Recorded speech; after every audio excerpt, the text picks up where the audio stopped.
À chaque année au Canada, on construit des milliers de maisons à ossature de bois. Le Canada est reconnu dans le monde entier pour la qualité de ses constructions résidentielles. Il arrive néanmoins que des problèmes surgissent et non seulement causent-ils des ennuis aux propriétaires, ils coûtent aussi très cher aux entrepreneurs. C'est particulièrement vrai dans le cas de problèmes reliés à l'ossature de bois. En plus d'être l'ossature structurelle de la maison, la charpente sert également de base à la finition intérieure et extérieure. Tout défaut d'ossature se répercutera dans les endroits plus visibles de la maison.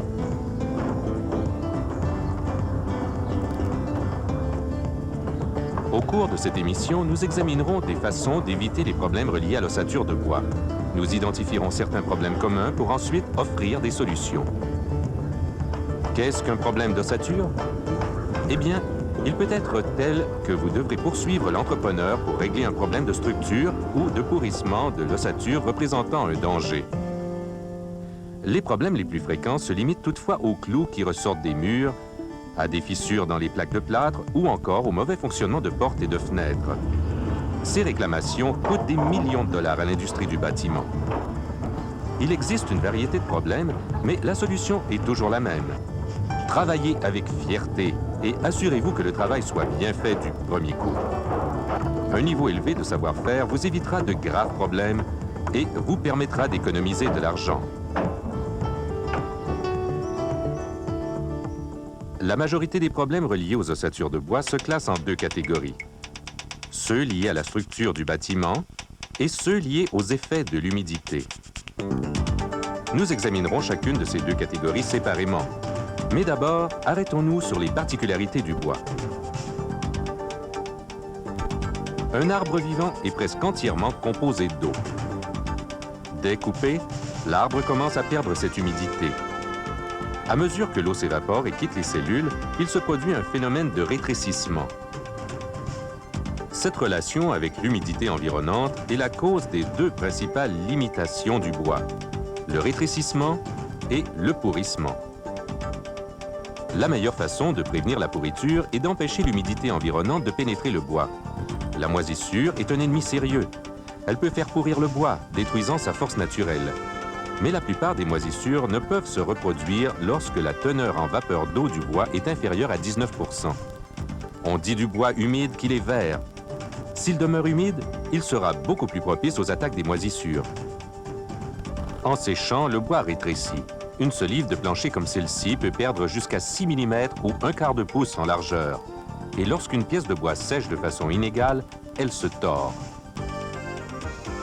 Pour éviter les problèmes de déformation ou de pourriture, n'utilisez pas de bois vert. Assurez-vous de choisir du bois sec marqué S-Dry.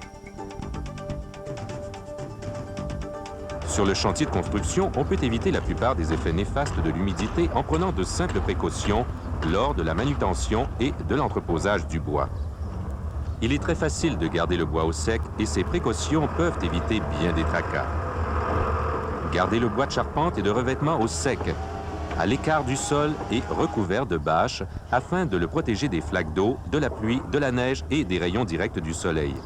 Assurez-vous aussi de l'entreposer à plat. Le bois a tendance à se tordre lorsqu'il n'est pas supporté de façon égale. Traitez le bois avec tout le respect qu'il mérite. Examinons maintenant quelques-uns des problèmes de structure les plus communs aux ossatures de bois. Il existe certains points essentiels à une bonne charpente, dont la nécessité pour le charpentier de connaître non seulement les questions de structure, mais aussi celles reliées aux échanges thermiques et à l'étanchéité. Par exemple, les boulons d'ancrage au sommet du mur de fondation pour fixer la lisse d'assises. On place d'abord un joint d'étanchéité avant de déposer la lisse d'assises. On ajoute ensuite les rondelles et les écrous et on serre le tout jusqu'à ce que la lisse soit bien fixée, ancrant solidement l'ossature à la fondation. On peut ensuite commencer à poser les solives de plancher. Si le sommet de la fondation n'est pas de niveau, le code exige que la lisse d'assises soit déposée sur un lit de mortier. Regardez cette maison. Parce que la fondation n'a pas été nivelée au moment du coulage, l'entrepreneur a tenté de régler le problème au moyen de cales de bois.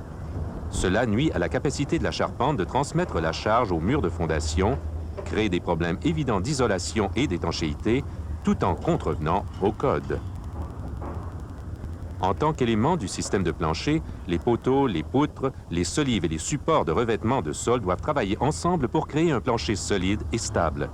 Si l'un ou l'autre de ces éléments est affaibli ou mal assemblé, le plancher aura tendance à rebondir ou à s'affaisser, endommageant le revêtement de sol. L'une des causes les plus fréquentes de faiblesse du plancher est la portée excessive des poutres et des solives. Vérifiez la dimension et l'espacement acceptable des solives dans les tableaux de portée du code. Plutôt que des boulons d'ancrage conventionnels, on peut aussi utiliser des attaches de métal. Ce genre de fixation élimine la nécessité de forer la lisse d'assises ou d'encocher les chevêtres et les solives de contour. De telles encoches pour accommoder les boulons d'ancrage peuvent entraîner d'importants problèmes d'étanchéité que cette technique permet d'éviter. Déposez les extrémités des solives sur la lisse en respectant les espacements recommandés par le code. Les solives doivent avoir une assise d'au moins 38 mm ou 1,5 pouce sur la lisse. Si l'une des solives est légèrement bombée, assurez-vous de la déposer avec la partie convexe vers le haut. Les solives de plancher dont la portée s'approche des maximums permis par le code offrent peut-être une structure suffisamment solide, mais le plancher aura tendance à rebondir. Vous devrez alors installer des entretoises plus rapprochées. Assurez-vous d'installer les entretoises ou les croix avant de poser le support de revêtement de sol. Cela empêchera les solives de se déformer latéralement et réduira les problèmes de flexion. Il est essentiel de doubler les solives sous tous les murs porteurs. Il faut également doubler les chevêtres des ouvertures d'escalier, de foyer et de cheminée.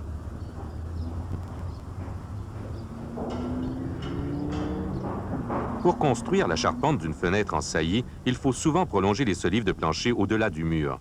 Comme ces solives sont en console, la partie qui se trouve à l'intérieur doit être bien supportée, conformément aux exigences du code. Planifiez aussi les détails comme l'isolation et l'étanchéité. La force des poutres composées en bois peut être sévèrement affectée si les joints des pièces individuelles sont mal placés. L'emplacement des joints et les techniques de clouage ont une grande importance. Assurez-vous de toujours consulter le code à ce sujet. Non seulement ces poutres doivent-elles être bien assemblées, elles doivent aussi être bien supportées. Assurez-vous que la poutre ait une assise d'au moins 90 mm ou 3,5 pouces sur la fondation ou sur des poteaux et que les plaques d'appui soient de la même largeur que la poutre. N'utilisez pas de cale de bois pour corriger un problème de construction. Elles peuvent se comprimer et rétrécir, causant un affaissement du bâtiment. Servez-vous plutôt de plaques d'acier ou de maçonnerie. Assurez-vous que les poteaux qui supportent les poutres soient bien conçus et installés. Par exemple, si un poteau n'est pas centré sur sa semelle de fondation, la charge qu'il supporte sera en console, ce qui pourra entraîner le déplacement du poteau, de la poutre ou d'autres éléments de la charpente. Lorsque vous aboutez des solives à une poutre de bois, fixez-les au moyen d'étriers métalliques. Vous pouvez aussi les appuyer sur des lambourdes de 38 mm par 38 mm ou 1,5 pouce par 1,5 pouce de côté. Lorsque les solives sont fixées ensemble au-dessus d'une poutre, l'attache doit mesurer au moins 38 mm par 38 mm ou 1,5 pouce par 1,5 pouce. Il faut aussi laisser un espace d'au moins 13 mm ou 1 demi-pouce entre le bas de l'attache et le haut de la poutre en cas de rétrécissement des solives de plancher. Les règles ne sont pas les mêmes dans le cas des poutres de métal. Par exemple, le corbeau doit être fixé à la poutre au moyen de boulons et non pas seulement coincé sous les solives. Il faut aussi clouer des fourrures au-dessous des solives afin d'éviter tout mouvement latéral de la poutre. Consultez le code pour bien connaître toutes les exigences relatives à leur installation. Les ouvertures dans le plancher, un escalier par exemple, ont tendance à affaiblir la rigidité de la structure. Assurez-vous de toujours doubler les chevêtres et les solives d'enchevêtrure. Un support de revêtement de plancher mal fixé est souvent l'une des principales causes de craquement. Voici quelques conseils pour éviter les craquements et améliorer la rigidité d'ensemble du plancher. Utilisez des panneaux de support de revêtement munis de rainures et de languettes. Posez toujours les panneaux avec le long côté perpendiculaire aux solives. Décalez les joints. Utilisez de la colle et des clous annelés ou des vis pour fixer les panneaux aux solives. Passons maintenant à l'étape suivante de la construction, l'ossature des murs. Si les murs ne sont pas solides, droits et bien d'aplomb, ils n'offriront pas un bon appui aux revêtements intérieurs et extérieurs. Avant de redresser les sections de murs, il faut s'assurer que les poteaux sont bien placés et que les deux diagonales sont égales. Installez un joint d'étanchéité ou un produit de calfeutrage sous la lisse afin de prévenir les infiltrations d'air. Il est possible que, lors de la construction de la charpente, certains endroits soient difficiles à isoler. Par exemple, les angles des murs extérieurs sont traditionnellement composés de plusieurs pièces de bois formant des boîtes fermées destinées à servir d'appui au revêtement intérieur. L'isolant doit alors être installé pendant la construction. Au lieu de créer de tels recoins inaccessibles, songez à la possibilité d'utiliser deux angles de poteaux facilement accessibles aux poseurs d'isolant dans le cours normal de leur travail. Aucun matériel additionnel n'est requis et le degré d'isolation thermique est bien supérieur. Lors de la construction d'un bâtiment en charpente de bois, il faut aussi se rappeler que les poteaux, les lisses et les sablières des murs peuvent être une source importante de perte de chaleur.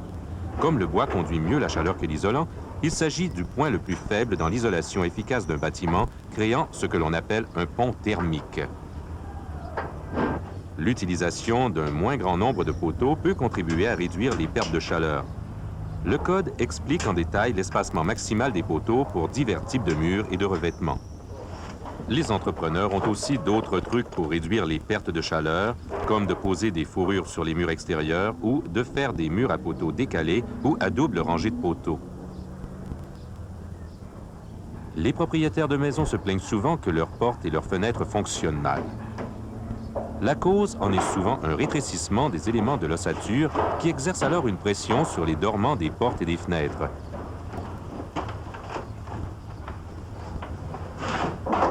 Assurez-vous que le bois est bien sec et que les poteaux des murs sont d'aplomb. Construisez ensuite des ouvertures suffisamment grandes pour allouer un certain retrait de la charpente. L'ouverture devrait être plus large de 38 mm ou 1,5 pouce et plus haute de 19 mm ou 3/4 de pouce que les dimensions requises. Consultez le fabricant de fenêtres ou de portes pour les mesures exactes. Une méthode rapide et efficace d'installer les fenêtres consiste à les clouer en place et de remplir l'espace entre le dormant et la charpente de mousse isolante. Des mousses possédant différentes caractéristiques d'expansion sont disponibles dans une gamme de formats. Cette mousse agit comme un joint d'étanchéité entre la fenêtre et la charpente, réduisant considérablement les infiltrations d'air. Assurez-vous aussi d'utiliser un linteau d'une longueur appropriée à l'ouverture. Assurez-vous qu'il est bien supporté par des poteaux nains et qu'aucune poutre ne vient s'y appuyer. Pour éviter toute perte de chaleur, il convient d'isoler aussi les linteaux. Une charpente conventionnelle ou des fermes de toit constituent les deux façons les plus répandues d'ériger un toit. La méthode conventionnelle consiste à couper et à assembler sur place les solives de plafond, les chevrons et les entraits en se servant du code pour déterminer les longueurs et les espacements appropriés. Au moment d'installer les chevrons, il convient de les clouer solidement à la planche faîtière et de pratiquer une entaille triangulaire à la base afin qu'ils reposent fermement sur la sablière. L'assise minimale recommandée pour les chevrons est de 38 mm ou 1,5 pouce. Assurez-vous de doubler les chevrons autour des lanterneaux et des lucarnes.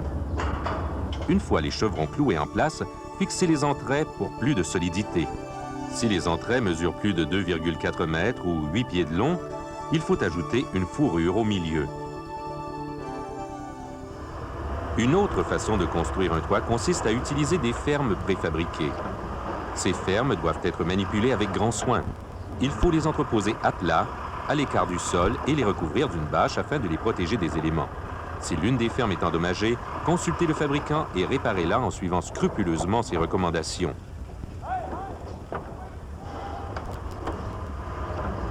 Soulevez les fermes avec précaution et examinez tous les joints avant l'installation. Marquez l'emplacement des fermes sur la sablière afin d'assurer un espacement approprié. Déposez les fermes une à une et fixez-les solidement à la sablière et les unes aux autres. Clouez une panne au sommet des fermes et une fourrure à la base afin de prévenir tout mouvement latéral. Les fabricants de fermes doivent connaître les charges que les fermes devront supporter et leur portée afin de respecter les limites de flexion du code, assurant ainsi la solidité de la structure et empêchant tout affaissement ou craquement du revêtement de plafond. L'un des problèmes que rencontrent les entrepreneurs dans la construction d'un toit est de s'assurer que les ouvertures pour les lanterneaux et les cheminées n'affaiblissent pas la structure de la toiture. Il existe un certain nombre de techniques pour assurer la solidité du toit. Installer des chevêtres doubles à la base et au sommet des ouvertures afin de transférer les charges vers les chevrons, doubler les chevrons ou les fermes de chaque côté et utiliser des étriers pour soutenir les chevrons coupés. Une fois les chevrons ou les fermes posés, on peut fixer la bordure de toit. La partie supérieure doit être clouée au même niveau que la partie supérieure de l'extrémité des chevrons ou des fermes, de façon à ce que le support de couverture recouvre le joint. Maintenant que nous avons examiné tous les aspects de la charpente du toit, passons à l'étape suivante, le support de couverture. Une fois l'ossature du toit posée, on installe le support de couverture. Ces panneaux assurent le soutien latéral de la charpente du toit et fournissent une bonne base de clouage aux matériaux de couverture. Un affaissement peut toutefois se produire si le support de couverture est trop mince ou si ses rives sont mal supportées. L'épaisseur appropriée du support de couverture dépend de l'espacement entre les chevrons et les fermes et de la présence ou non de support aux rives. Il faut également considérer le poids des matériaux de couverture qui seront posés sur le support de couverture. À défaut de pièces de bois entre les éléments de charpente pour supporter les panneaux, on peut utiliser des agrafes en hache. Installez au moins une agrafe en hache entre chaque élément de charpente tout le long des supports de recouvrement. Une fois le support posé, installez les bardeaux de toiture le plus rapidement possible afin d'éviter que le support de couverture ne se mouille. Une fois le revêtement extérieur posé, c'est-à-dire le bordage, la peinture ou la brique, le bâtiment peut sembler à l'abri des éléments. Malheureusement, la pluie, la neige et l'humidité provenant d'autres sources peuvent envahir les espaces dans les murs et le toit, entraînant lentement des dommages considérables. Souvenez-vous aussi que l'humidité peut provenir de l'intérieur du bâtiment, des salles de bain, de la salle de lavage ou de la cuisine. L'humidité peut s'avérer un grave problème au niveau de la lisse d'assises. Utilisez un joint d'étanchéité sous la lisse d'assises afin de prévenir les infiltrations d'air et la montée capillaire d'humidité depuis le béton jusqu'au bois. À titre de prévention, on peut aussi utiliser du bois traité pour la lisse d'assises. Il est essentiel à la solidité de toute structure que les poutres conservent toute leur force, particulièrement aux extrémités qui reposent sur la fondation. Ce sont justement ces extrémités qui sont le plus susceptibles au pourrissement dû à un surplus d'humidité. En laissant un espace autour de l'extrémité des poutres, on permet à l'air de circuler et à la vapeur d'eau de s'évaporer. Le retrait inégal des membrures des fermes de toiture peut aussi constituer une autre source d'humidité. Ce phénomène se produit lorsque les membrures supérieures et inférieures des fermes de toiture rétrécissent de manière inégale.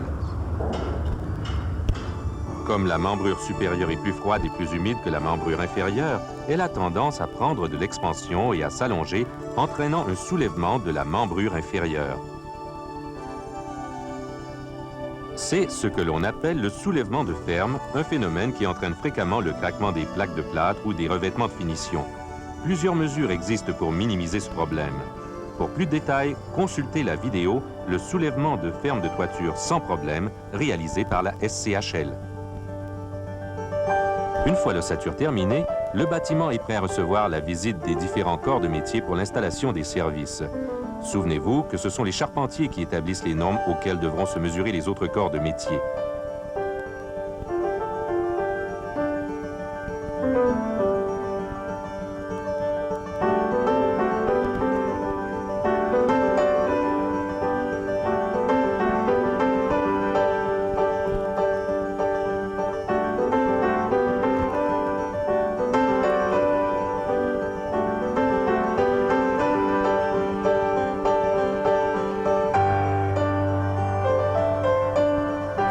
Une fois le gros ouvrage terminé, il vous restera une dernière chance de vérifier l'ossature et de corriger tout problème afin de vous assurer de l'intégrité structurelle du bâtiment. Il est bon de s'assurer que les plombiers et les électriciens savent où percer et encocher les éléments de la charpente. Après coup, vérifiez que les trous et les encoches ne sont pas trop près du sommet, de la base ou du milieu de la portée des solives et des poteaux. Si un élément de la charpente a été affaibli, assurez-vous de le renforcer. À mesure que le bois de charpente sèche, il peut arriver que certains poteaux bombent ou se tordent. Un poteau tordu peut être redressé au moyen d'entretoises. Un poteau bombé peut être corrigé en faisant un trait de scie dans la partie concave et en y insérant une cale jusqu'à ce qu'il soit de niveau avec les autres poteaux. On renforce ensuite le tout en clouant une pièce de bois sur le côté. Pour éviter que les planchers craquent, il est indiqué de renforcer le support de revêtement de sol en le reclouant ou en le vissant avant d'installer le revêtement de finition. Sa rigidité en sera ainsi améliorée. Passons maintenant en revue les divers points que nous avons abordés. Choisissez du bois sec afin de minimiser les problèmes de rétrécissement et de pourriture. Sur le chantier de construction, gardez le bois bien au sec. Traitez le bois avec le respect qu'il mérite. Utilisez des techniques de construction qui réduisent les ponts thermiques et améliorent l'étanchéité. Redoublez de soins dans les endroits sujets aux problèmes d'humidité, comme les lisses d'assises, les extrémités des poutres et le toit. Assurez-vous d'inspecter soigneusement l'ossature afin de déceler tout problème avant la pose des matériaux de finition. Les entrepreneurs et les corps de métier canadiens reconnaissent que le meilleur moyen d'éviter les réclamations coûteuses est de faire du bon travail. Leur fierté dans leur travail se reflète également dans leurs revenus. Les ouvriers qui ont la réputation de construire des bâtiments de qualité seront les premiers appelés sur le prochain chantier. Souvenez-vous de consulter votre code provincial de construction ou le code national du bâtiment, là où il s'applique.